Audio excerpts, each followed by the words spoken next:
Peter, if it's okay with you, I'd like to just hand the mic for the first time in my role over to you to be property packsman and be gentle with us. But we'd love you to just see if you can tease out of us some of the kerfuffle stuff we do. Thank you, Simon.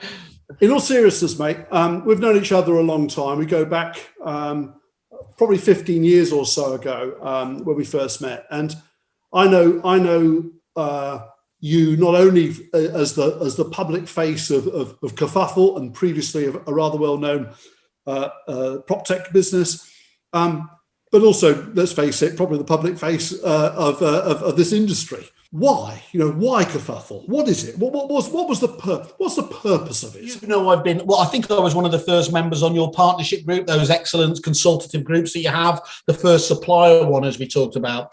And when I left the previous prop tech company, you gave me the very good advice: is don't rush into anything. Take your time to look at what's out there. You don't need to do anything per se. And I spent a good long time doing a kind of crocodile Dundee walkabout, looking at this industry and looking what the big challenges are. And you and I have many, many lunches where we talk and chew over the cud of what's working and what's not. And for me, one of the main things that became clear was that there is a really uneasy and unhappy marriage between estate agents, lettings agents, and their suppliers.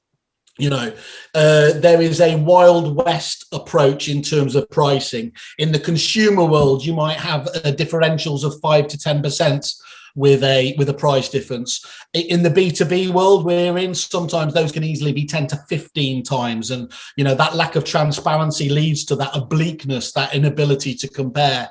It leads to agents absolutely annoyed that they understand that a corporate with hundreds of offices will get a better deal, but not that the guy down the high street gets, a much better deal just because they've managed to take the salesperson out on the pop. So pricing, you brought that up first. That's clearly one key factor, which is that agents either knew or feared that they were basically they could be ripped off, and they were paying vast different range of prices across a different piece. So pricing was one big factor. What were the other reasons that you spotted? Making sense of the noise, and our slogan is making sense of the noise. It's the sheer choice. In one way, it's absolutely fantastic. I know he's out there. We've got people like Christian from the Depository. Absolutely bang on the money prop tech that delivers a real niche and is useful there. We've got a whole host of other ones, haven't we, out there that literally just create noise.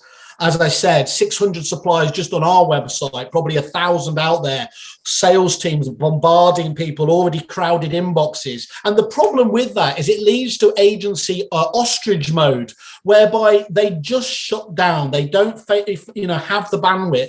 And because of that, by sticking their head in the ground, they're actually missing out on some absolutely spectacular, suppliers. It's almost a sort of walking into the shop and the fear of being pounced on. So therefore you walk past the shop because you're worried about what the consequences would be if you walked in and actually said, "Oh, I'm interested." We literally, the other day, Peter, we were talking to a well-known 100 plus offices there. Now they get pretty good deals already. Why they were dealing with us is they want anonymized, essentially, inquiries. The minute they put their head above the parapet with the supplier, that's it. The teeth are sunk in. What are you doing? Everything else there. So they wanted us to explore without, but by being able to stay in the background, that whole point about being sold when you want to be sold to. So you're absolutely right. It's a critical part. And that's what we're here to do, to give you the ability to browse all of those wonderful, I think we've got just over 400 videos now on the website, interviews with people. On the face of it, some of these are real Janet and John things, but I think they're really important in terms of setting the context.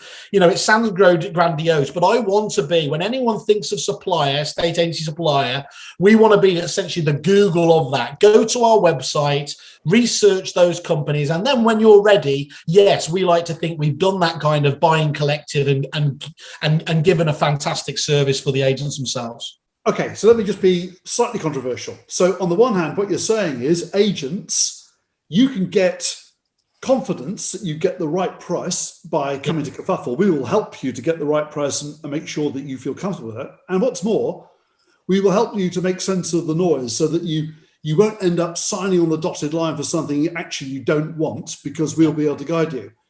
But hang on a second. Don't you have suppliers that are members of you as well? So how do you square that? That's like an estate agent acting for the seller and the buyer. How does that work? I have as many faces, Peter, as I have chins. So I genuinely believe the best there are some people who go hard-nosed into sales, and these people, Peter, who they literally want to make the other party hurt, and they feel like that. And I don't. I've always believed that actually the best market, the best deal is where two people actually say, you know what, that works out well for us. So you're absolutely right. And I actually I almost want us to veer away from the price saving element. If I get the time later on, I will show some videos of staggering savings from people like Paramount, who Spencer very well. He managed to save £60,000 a year from his tech stack.